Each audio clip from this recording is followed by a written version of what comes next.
मेरी कह दो ना, जैसे फूल बिन सूनी बगिया, बिन बिटिया आंगन सूना, बिन बिटिया आंगन सूना, बिन बिटिया आंगन सूना। तो ठीक है अभिमान, मैं तुम्हारा ये चैलेंज एक्सेप्ट करती हूँ। मैं तुम्हारे होते हुए उस हवेली में आऊंगी। बेटा तुम गलत समझ रही हो, ये लोग उतने सीधे नहीं हैं जितने दिखाई देते हैं। गलत आप समझ रही हैं माँ। कोई भी औरत इस तरह किसी के कदमों में अपना मंगलसूत्र नहीं डाल देती।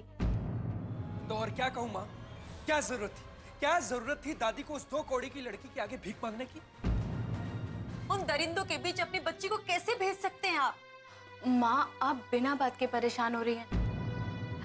आप ये क्यों नहीं समझते कि ये मेरा एक मिशन है।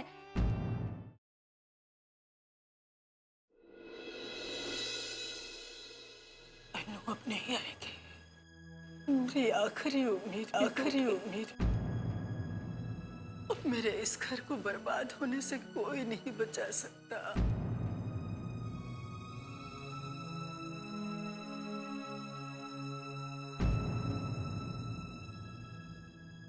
दादी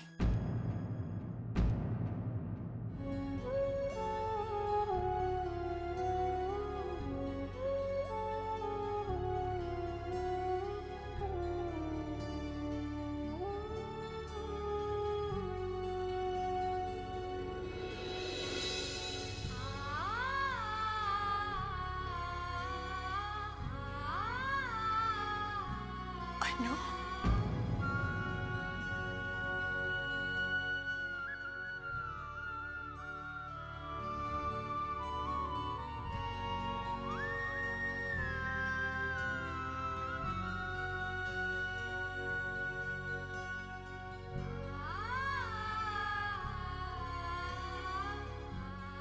तू आगे बेटा।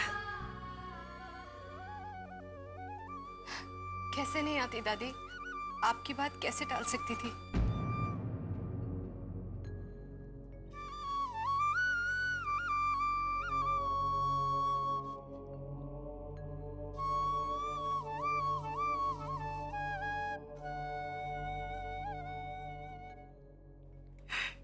जीती रहे मेरे बच्चे, मुझे लगा था तू नहीं आएगी।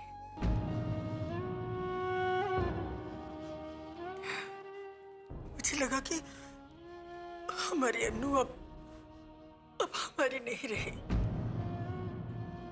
पर तुमने मुझे गलत साबित कर दिया बेटा।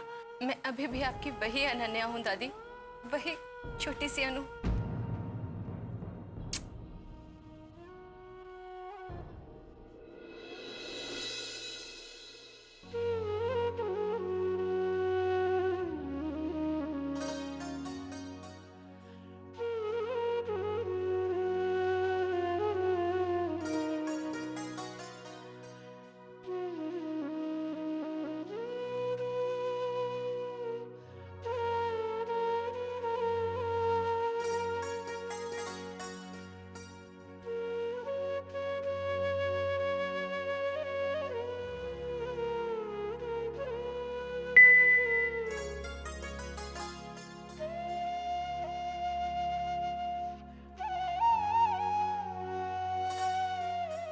चिंता मत कीजिए दादी, अब मैं आ गई हूँ ना, दादाजी को कुछ नहीं होगा, किसी को कुछ नहीं होगा।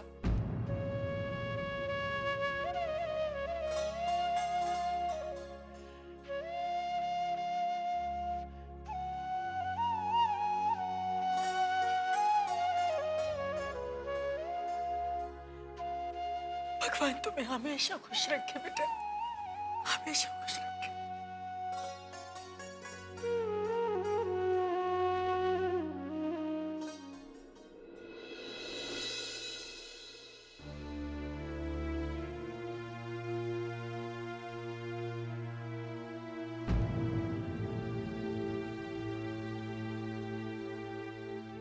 शीला बस करो, क्यों रो रही हो इतना? तो ऐसे रो रही हो जैसे अनु हमें हमेशा हमेशा के लिए छोड़कर हवेली चली गई। आप क्यों नहीं समझ रहे हैं बात? जहाँ अनु गई है वहां से लौट कर आना उसके लिए मुश्किल होगा। तो तुम ऐसी बातें क्यों कर रही हो?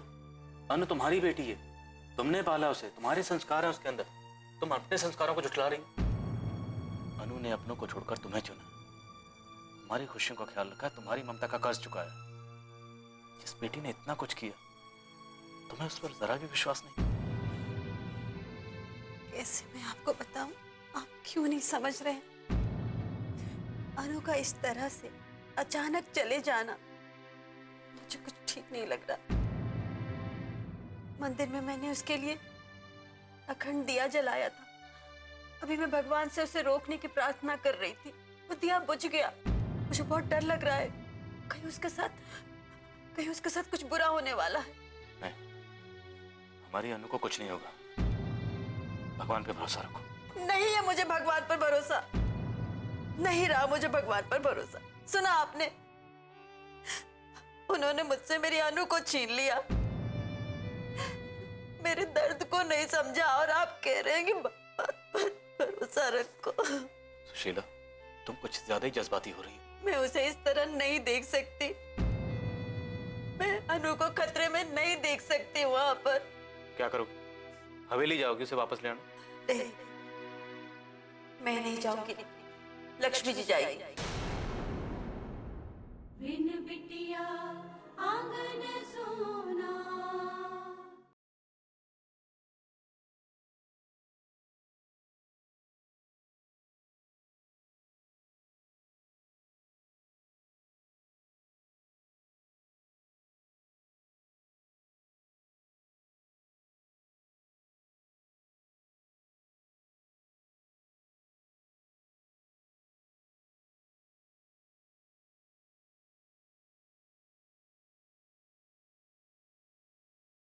बिन बिटिया आंगन सोना।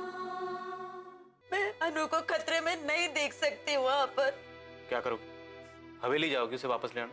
नहीं, मैं नहीं जाऊंगी, लक्ष्मी जी जाएंगी।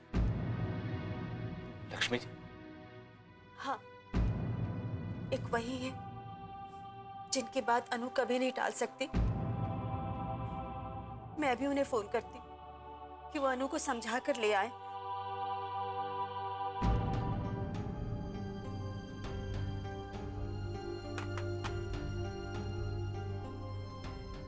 लक्ष्मी जी को फोन मत करना।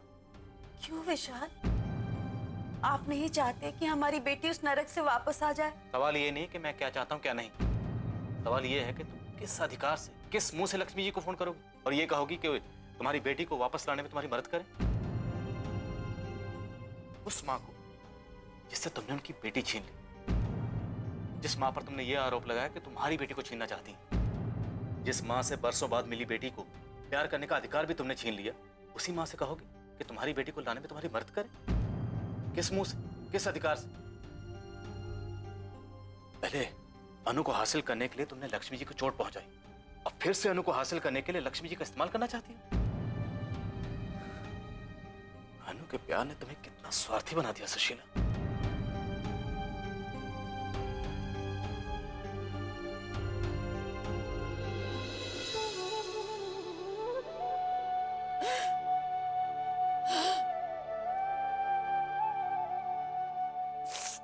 मुझे कोई नहीं समझ पाता,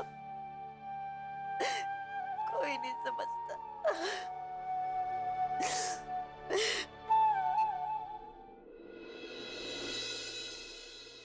मैं जानती हूँ बेटा, तुम्हारे लिए ये फैसला लेना आसान नहीं था।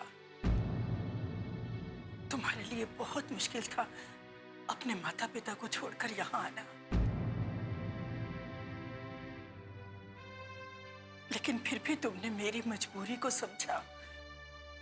मैं तुम्हारा ये एहसान कभी नहीं भूलूंगी बेटा। मैंने आप पर कोई एहसान नहीं किया दादी, मैं तो बस अपना फर्ज निभा रही हूँ। अनु बेटा, सुशीला जी और विशाल जी ने तुम्हें यहाँ आने से रोका तो नहीं? बेटा, इस तरह अपने माता पिता को नाराज करके आना कोई ठीक बात तो नहीं है। पापा ने मुझे कभी किसी काम के लिए नहीं रोका।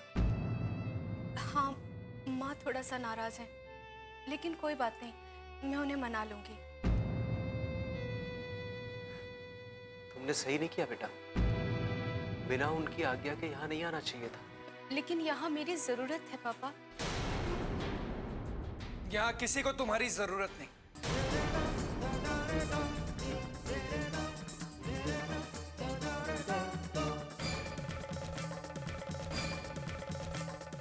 जिस गलत फहमी के साथ इस घर में आई हो, उसी गलत फहमी के साथ निकल जाओ यहाँ से। अभिमान! बस बहुत हो गया पापा, अब मैं आपकी एक नहीं सुनूंगा। आप समझते क्यों नहीं? अरे दादाजी की तबीयत खराब है, इसलिए वो बेतुकी बातें कर रहे हैं, पर आप तो ठीक है ना? फिर आपको समझ में क्यों नहीं आ रहा है कि किसी के आने जाने से कुछ फर्क नहीं पड़ता? मैं बता रहा हूं आपको, दादाजी की बहन का ये लोग फायदा उठा रहे हैं। ये लोग कब से इस हवेली में आना चाहते थे और दादाजी की वजह से इन लोग को ये मौका मिल गया, लेकिन मैं ऐसा हरगिज नहीं होने दूंगा। सुनो, तुम अभी इसी वक्त यहां से निकल जाओ। उठाओ अपना ये बोरिया बिस्तर और निकल जाओ यहां से। अभिमान! रुक जाइए पापा। अभिमान, तुम मुझे अपनी बहन मानो या ना मानो, लेकिन मैं तुम्हें अपना भाई मानती हूँ। तुम कितना भी बुरा कर लो मेरे साथ, मैं सब सहूंगी, लेकिन मेरा वादा है तुमसे अभिमान कि मैं एक दिन तुम्हें बदल कर जरूर रहूंगी। हे लिसन, मेरा तुमसे कोई रिश्ता नहीं है। मैं अभिमान सिंह हूं, इस हवेली का वारिस, और अपने मतलब के लिए मुझसे रिश्ता जोड़ने की कोई जरूरत नहीं है। मुझे बदलने की बात तो तुम भूल जाओ, तुम्हारा यह सपना कभी पूरा नहीं होगा। जब तक मैं इस घर में हूं, तुम्हें यहां रहने नहीं दूंगा। ये मेरा वादा है तुमसे।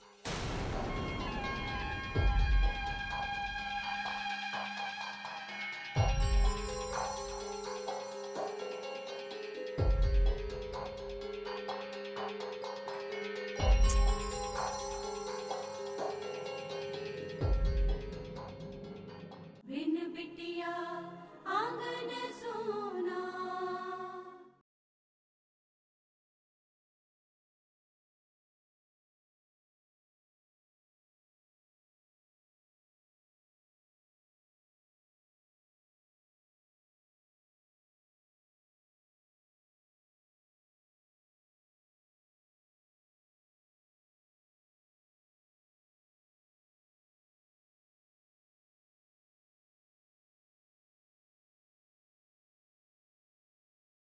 बिन बिटिया आंगन सोना।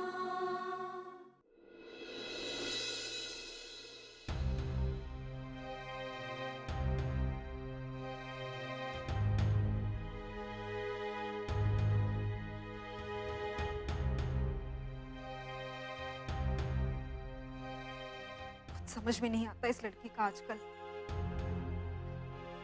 ऐसे बिना बताए कैसे जा सकती है वो? अस्पताल नहीं पहुंची तो फिर कहाँ चली गई होगी वो? भगवान, ये लड़की भी ना आजकल बहुत ही ज्यादा अजीबोगरीब हरकतें करने लगी। हे भगवान, मैं इसे कैसे बात करूं, कैसे समझाऊं कि ऐसा तो नहीं कि अपराजिता को ये लगने लगा है कि मैं उनकी तरफ ज्यादा ध्यान देने लगी हूं और उसकी परवाह नहीं करती हूं आजकल।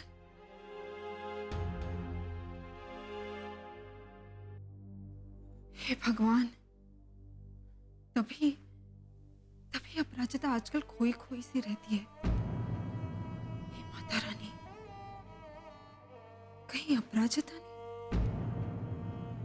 मेरे लिए अपने मन में ऐसी सोच तो नहीं बना ली ना? नहीं माँ, ऐसा कुछ नहीं है।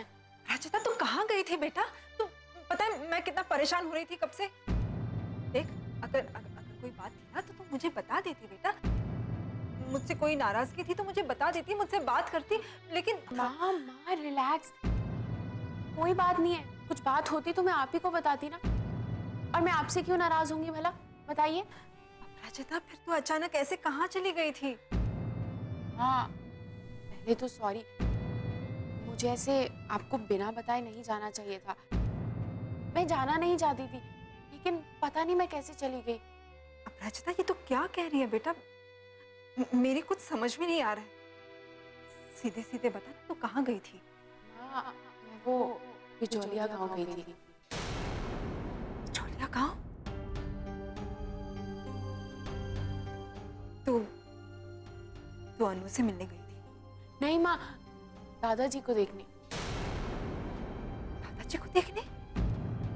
मतलब वो अपराजिता, तेरे दादाजी ठीक तो है ना? मुझे कल पापा का फोन आया था।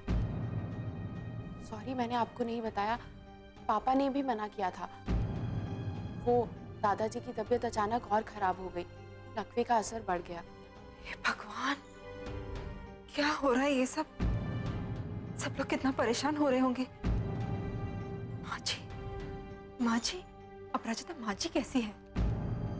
बाबूजी को लेकर वो बहुत दुखी होंगी ना? सब दुखी हैं, पर अब क्या किया जा सकता है।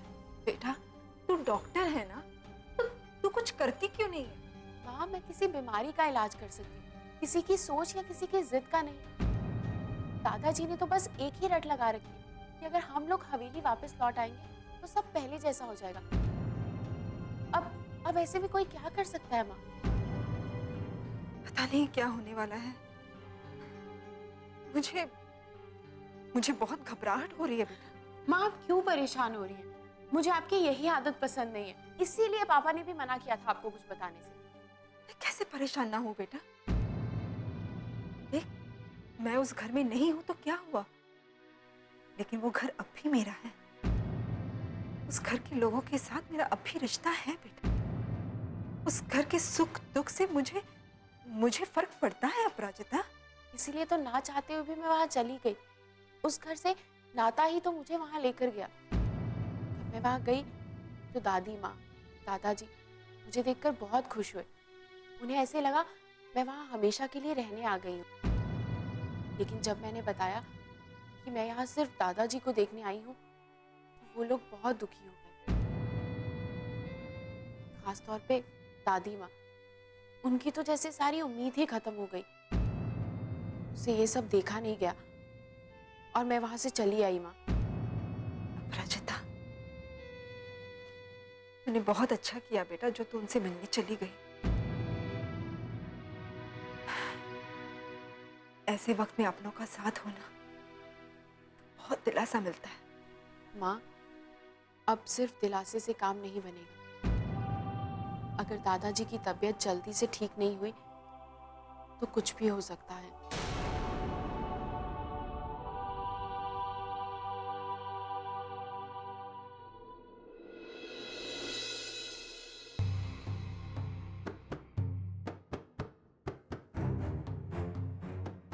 अभिमान का गुस्सा तो बढ़ता ही जा रहा है। कहीं ऐसा ना हो गुस्से में वो कुछ गलत कर बैठे। हमें लगता है कि अब उसे सच्चाई बताने का वक्त आ गया है। अब हमें ज्यादा देर नहीं करनी चाहिए। उसे अपने प्लान के बारे में बता देना चाहिए।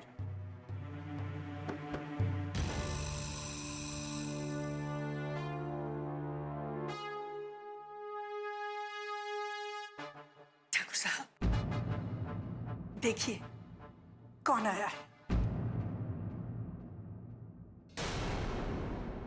बिन बिटिया आंगन सोना।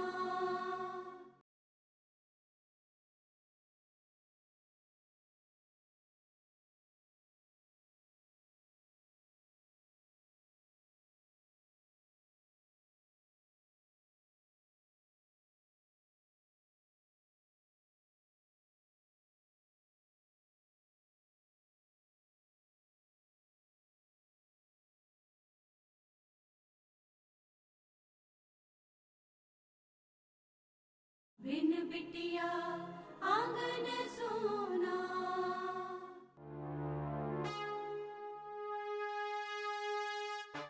ठाकुर साहब, देखिए कौन आया है। आप चाहते थे ना कि हमारी अनु हवेली में वापस आ जाए। देखिए आ गई अनु। अरे ऐसे क्या देख रहे हैं? अपनी अनु है ठाकुर साहब। अनु हमारी बच्ची लग रहा है, हमें तो विश्वास ही नहीं हो रहा कि हमारी बच्ची हमारी हवेली में आ गई।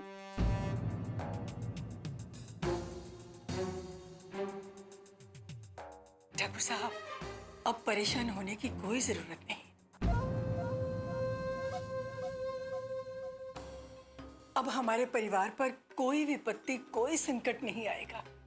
सब ठीक हो जाएगा। अनु आ गई है ना?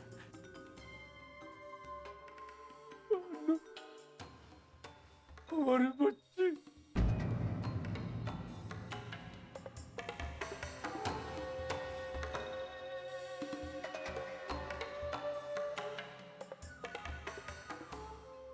अपनी चाल अपने झूठ से ही सही, आखिर हमने तुझे अपने कदमों में झुका ही दिया। तूने मान सिंह की हवेली में नहीं लड़की, शेर की मान में कदम रखा है। यहां से लौट कर जाना अब तेरे लिए नामुमकिन है। ठाकुर साहब ऐसे क्या देख रहे हैं आप? आशीर्वाद दीजिए। ये तो हमारी जान है, इसने सिर्फ हमें ही नहीं हमारे पूरे परिवार को जीवन दान दिया।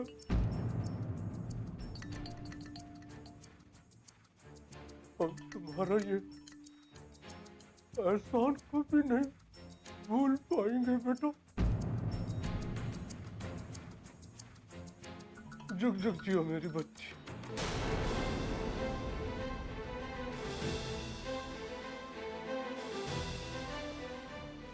ठाकुर साहब आपका हाथ तो काम करने लगा।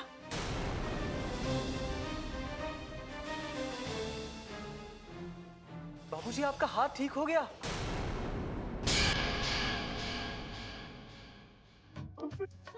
हमने कहा था ना धनराज, हमारे घर की लक्ष्मी आ जाएगी, सब ठीक हो जाएगा। को उसके कर्मों की क्या सजा देगा? रोह कांप जाएगी लोगों की, और इस गांव का बच्चा भी हमारे खिलाफ बोलने से, कुछ करने से पहले 100 बार सोचेगा। लेकिन अभिमान मेरा भाई है ना, तो इस नाते आप भी तो मेरी माँ हुई ना। क्या मैं आपको छोटी माँ बुला सकती हूँ? पागल हो गई है वो। अरे उसे पता है कि वो अभिमान से जान से मार डालने की कोशिश की, फिर भी उसके घर रहने चली गई है वो।